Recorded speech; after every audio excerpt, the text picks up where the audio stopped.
नमस्कार। प्रस्तुत है आज का चिंतन। एक उच्च शिक्षा प्राप्त व्यक्ति जिस काम में सफल नहीं होता, उसमें दूसरा साधारण सी शिक्षा पाकर भी अपना अधिकार कायम कर लेता है। इंटरव्यू होता है जिसमें कई बार देखा जाता है कि अयोग्य ले लिए जाते हैं। कई पंडित विद्वान दुनिया के एक कोने में पड़े पड़े अपने भाग्य को कोसा करते हैं, किंतु सामान्य ज्ञान रखने वाले लोग दुनिया के रंगमंच पर उतरते हैं, अपना प्रभाव और महत्ता कायम करते हैं।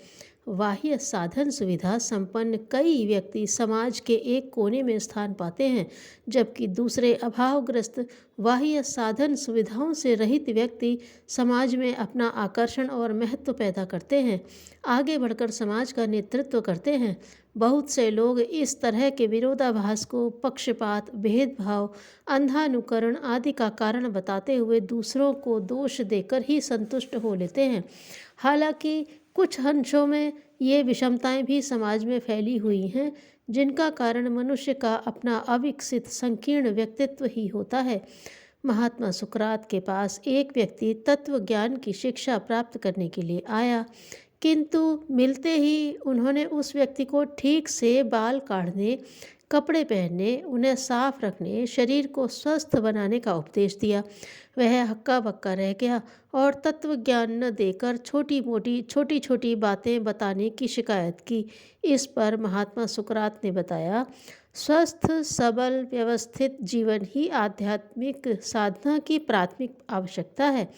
इसके अभाव में कोई भी तत्व ज्ञान आध्यात्मिक अनुभूति का अधिकारी नहीं है। जीवन में सामान्य बातों से लेकर साधारण सफलताओं के लिए व्यक्तित्व का ठोस, सबल और सर्वांगपूर्ण विकसित होना आवश्यक है। इसके बिना सफलता की आशा करना दुराशा मात्र ही है। स्वास्थ्य, शिक्षा, रहन सहन, बोलचाल, काम करने का तरीका आदि विभिन्न बातें व्यक्तित्व के अंग हैं। इन सभी को व्यवस्थित, स्वस्थ, सुंदर, सुरुचिपूर्ण होना सबल एवं प्रभावशाली व्यक्तित्व का आधार है।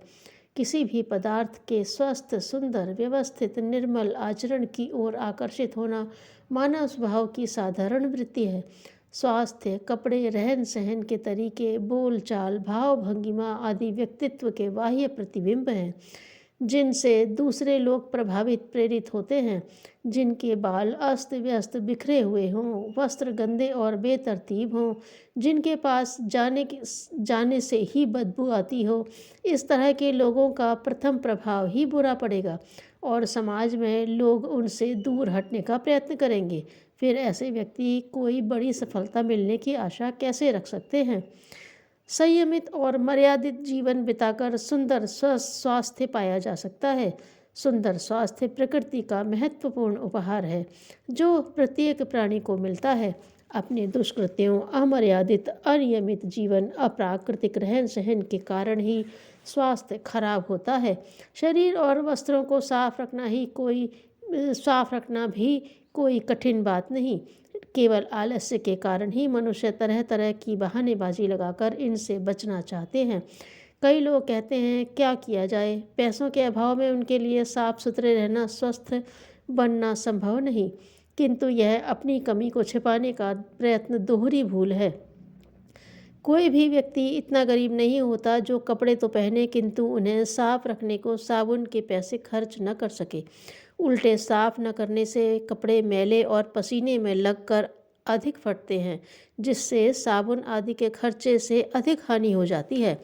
जो खा सकता है वह स्वस्थ भी रह सकता है, जो कपड़े पहन सकता है वह उन्हें स्वच्छ भी रख सकता है, अपने बढ़े नाखून काट सकता है, आँखों में जमी हुई कीचड़ धो सकता है। किंतु मनुष्य लापरवाही और आलस्यवश अपने स्वास्थ्य और सफाई का उत्तरदायित्व पूरा नहीं करता, जिससे उसके व्यक्तित्व का बाह्य ढांचा भी भद्दा फूहड़ मालूम पड़ने लगता है और देखने वालों पर विपरीत प्रभाव डालता है। फिर नौकरी न मिले, इंटरव्यू में असफल होना पड़े, दर दर धक्के खाने पड़े, तो उसमें आश्चर्य और दुख की क्या बात है।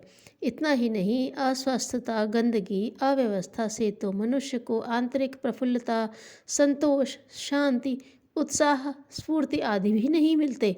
इस संबंध में एक बात और भी महत्व की है।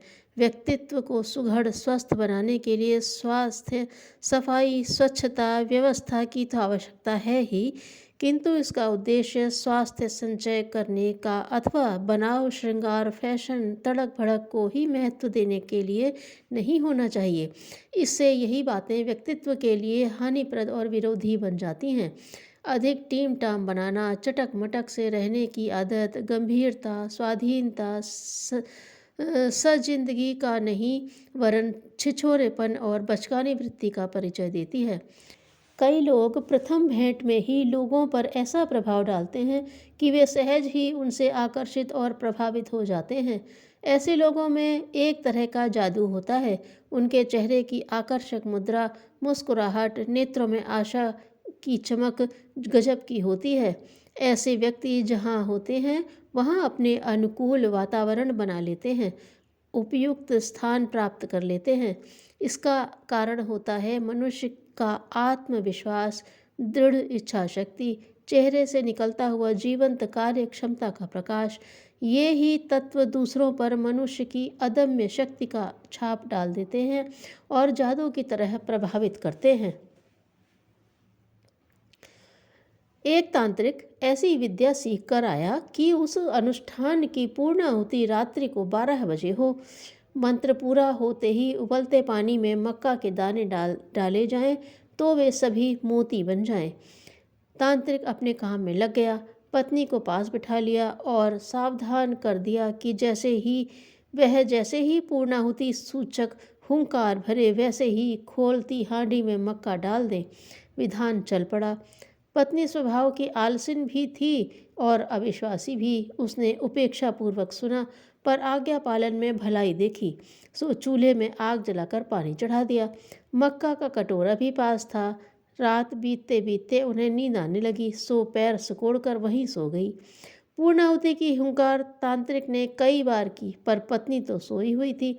वह उठा, जगाया और पानी में मक्का डाला पर कुछ हुआ नहीं। समय निकल चुका था। अविश्वास और आलस्य ने सारा प्रयास व्यर्थ कर दिया। दूसरे दिन पड़ोस की बुढ़िया एक कटोरा भर कर मोती लेकर मांत्रिक के पास आई, उन्हें सौंप दिए और कहा, आपकी बात मैं दीवार के छेद में से सुन रही थी। चूल्हे पर पानी उबालती रही और हुंकार की प्रतीक्षा करती रही। आपका संकेत सुनकर मैंने तत्काल पानी में मक्का डाल दी। उसी से बने यह मोती हैं। जागरूकता और तत्परता सफलता की अनन्य सहायिका है। मौन मन का अलंकार है जो इसके स्थिर होते ही सहजता से प्राप्त किया जा सकता है। धन्यवाद।